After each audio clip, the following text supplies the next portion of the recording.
Kia ora, I'm Ryan Bridge and welcome to episode 7 of Bridge Talks Business with Milford. If you haven't already, please go and like, follow and subscribe us. You might have noticed a lot of anti-green rhetoric spilling out of the mouths of politicians recently, from Europe, where a Greta Thunberg-inspired plane travel tax has been ditched, to the United States, where even the Democratic candidate Kamala Harris is pro-fracking and courting big oil. This all despite what scientists say is an existential threat to the planet, climate change. We're about to ask what that means for green stocks. Could now be the right time to start buying them? Before all of that though, let's take a look at the top 5 business bits from the past week. Coming in at number 1, a jumbo rate cut from the Fed. The 0.5% chop surprised many, but was tempered by its commentary. More cuts likely, but no promises on speed or magnitude. Number 2, global markets rallied in response, although the NZX had a tough week, falling 2.8% as larger company shares fell. And at number 3, Fletcher Building's fishing for capital, raising $700 million in the week. That's to shore up its balance sheet through the trough of the cycle. And on that, at number 4, Aotearoa's second quarter GDP confirmed a recession over the past year, though it wasn't quite as bad as feared.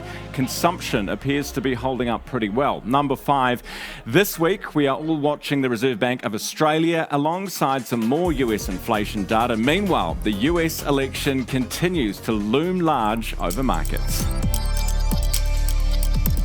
Which brings us to this week's feature interview. How sustainable long-term are sustainable stocks, green stocks? They've taken a bit of a hammering lately, thanks in part to some pretty harsh political rhetoric. Now, remember, this segment is informational only and should not be considered financial advice. I am delighted to have here on the podcast Frances Sweetman from Milford. Frances, welcome. Thank you. So good to see you. Now, in the interest of saving carbon, your job title is quite long. Can you explain what it is, please? So it's Head of Sustainable Investment at Milford, which means that I'm responsible for all of our sustainable considerations when we're investing in our funds. Let's start with a green stock. What exactly is it? Are we talking renewable energy companies here? What are they? Yeah, great question. The obvious ones are renewable energy companies, solar, wind, even battery scale storage, and you could consider nuclear. But there are a whole wealth of other companies that are less obvious. So cardboard packaging, even plastic recycling, water treatment, really efficient air conditioning companies, all the different contributors we need to get the emissions that we create in our everyday lives down.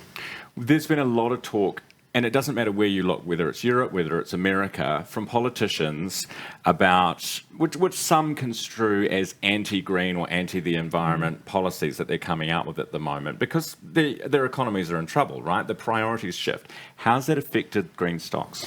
Not well. So share prices have been very, very poor performers compared to the rest of the market. And exactly to your point, we're in a tough economic environment. There's a whole heap of anti-green rhetoric. And some of these industries are very, very dependent on regulation to drive them forward, plus tax breaks and subsidies because they are expensive. And if those go away, or they maybe even go away for a small time, then investors are, just run away scared because we don't know what this rollout is going to look like. That doesn't necessarily mean that their long-term prospects are shot, though, does it? Because it's more, as you say, a transition phase. We are going to need these technologies, these companies eventually, aren't we? Well, this is what's really interesting. We're getting more and more evidence that climate change is happening around us. We've got better evidence of how the world and the seas are warming. We're seeing more of the physical effects of climate change. The floods we had in New Zealand last year, Australia, we've seen wildfires in California and Hawaii. If anything, you would think that with all of that happening, that people would be more invested in decarbonising, but instead it's the opposite. And I think politics is really responding to actually that on-the-ground feeling. And that's what I find it really, really interesting. And I think a big part of it is that it is so expensive. It does cost a lot of money. It is incredibly inconvenient. We're going to have to change our energy systems, buy expensive EVs that we might not like, change the way that we eat, and all to solve what feels like at the moment tomorrow's problem. And, there's a whole heap deep of climate science, which is complex and a bit nuanced and actually not quite that certain. And all of that put together is making, a really difficult environment for these companies. So maybe now's a good time to buy the stocks. Yeah, well, it's a great point because the world, as I say, is still warming. We do still need these investments, and markets are changing. Consumer demand over the long term is changing. Energy systems are going to change. These are future markets. And actually, the other thing that's really helpful is that interest rates are starting to come down. And these are very, very long duration rollouts. And so the present value of those kind of future cash flows is lower when interest rates are higher. We can put them in really, really good term deposits and get a good return on our money. Whereas when interest rates are lower, those future cash flows become more attractive. So perhaps that perfect storm that's been really bad for these renewable stocks is now starting to turn. Yeah, it makes sense though, doesn't it? I mean, if you fight the fire that's right in front of you, and for most governments around the world, that's been inflation, and these, as you say, are expensive. How is the transition talk kind of feeding into it? Because, here in New Zealand, we've had the issue with our power over winter. We've had the energy crunch. Have we gone too far the solar way and ignored the oil and gas? How is that debate kind of playing into the performance of some of these companies? It's a great question because this energy transition is so complicated. And what we're seeing for the first time in a long time is actually electricity demand. Electricity demand globally has been flat for about 10 years. As populations grow, but we're getting more energy efficient, they've effectively offset each other.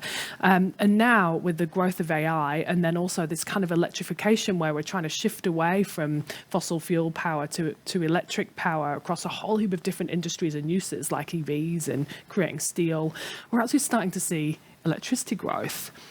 And we don't have enough electricity generation to meet that. That's ironic. And renewables take time. They take a really long time to roll out. And we've also got this intermittency problem that needs batteries, but they can only provide storage for ideally 7 to 10 hours. How do we get reliable baseload energy to replace what coal and gas is providing at the moment? We'll get there, but it's going to take time and it's going to be really complicated. So at the moment, it's a more of everything solution. And so, that's just awkward and complicated. But there's long-term growth from this electrification and growth in electricity theme to happen over the next 20 years. Do you have confidence? I mean, you obviously study the minutiae, the detail about these companies. Do you have confidence that the ones that are the big players in the market at the moment will be there when we are supposedly net zero by 2050, the United Nations goal? It depends, is the answer. And this is so complicated and nuanced, which is part of the problem. Like solar and wind are now the cheapest forms of electricity generation. Depending on where you are geographically, those two are the cheapest. Right. It's cheaper than building a new fossil fuel plant now, Wow. which is great. And so... And there are solutions for the storage, like grid-scale battery. And so I'm really confident that those companies will be there. And in fact, traditional energy companies are pivoting to more of those solutions.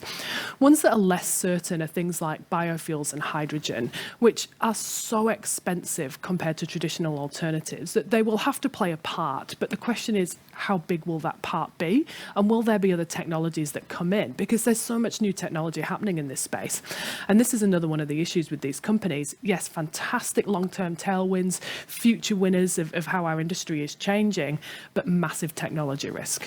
Interesting you talk about the solar and the wind. Obviously, it's not always windy or sunny, today notwithstanding, but it is that battery thing, isn't it? So are there lots of opportunities for businesses popping up to fill those gaps as well? The storage issue.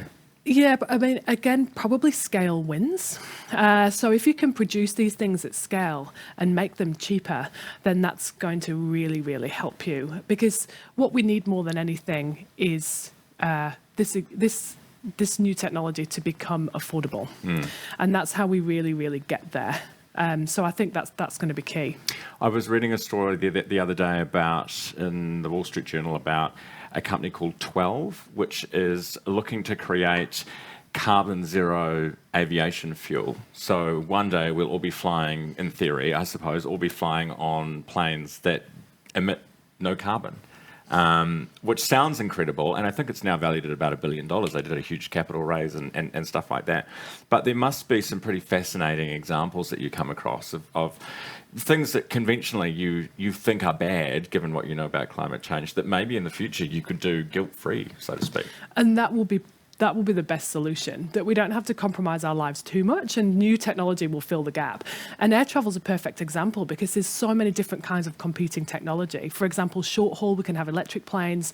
Long haul, there's biofuels, hydrogen. We're not quite sure which one is going to win, but again, I think it's going to be an all solution to these problems. Are they risky investments? With technology risk, definitely. With regulatory risk, absolutely. And then cost risk, even more so. So yes. So yes, and yes. I'm just never going to buy a green stock, Frances. It does sound that way, doesn't it? It does sound that way. But these are just such fantastic long-term opportunities. If we're going to keep global warming under control and not see more of these physical risks of climate change get materially worse, we're going to have to transition.